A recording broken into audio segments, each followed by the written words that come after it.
அனைவருக்கும் வணக்கம்.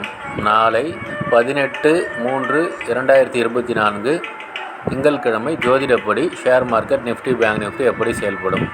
நிஃப்டியை பொறுத்த வரைக்கும் 22,083க்கு மேலே இருந்தால் பையிங் ஆப்பர்ச்சுனிட்டி, 21,983க்கு இருந்தால் செல்லிங் ஆப்பர்ச்சுனிட்டி. பேங்க் நிஃப்டியை பொறுத்த வரைக்கும் 46,715க்கு மேலே இருந்தால் பையிங் ஆப்பர்ச்சுனிட்டி, 46,483க்கு இருந்தால் செல்லிங் ஆப்பர்ச்சுனிட்டி. ஸ்டாப் லாஸ் ஸ்ட்ரிக்டாக மெயின்டைன் பண்ணுங்கள்.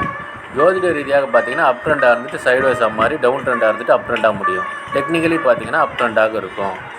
ஜோதிட ரீதியாக சிறப்பாக வேலை செய்வதில் மகிழ்ச்சி. அஸ்ட்ரோ ஸ்ரீ பாபா சேனலை லைக் பண்ணுங்கள், ஷேர் பண்ணுங்கள், சப்ஸ்கிரைப் பண்ணுங்கள். நல்லது நடந்து கொண்டு இருக்கிறது. ஓம் ரீங் வசி வசி, சகலரும் வசி, சர்வமும் வசி. அசி அசி அசி. நன்றி நன்றி நன்றி.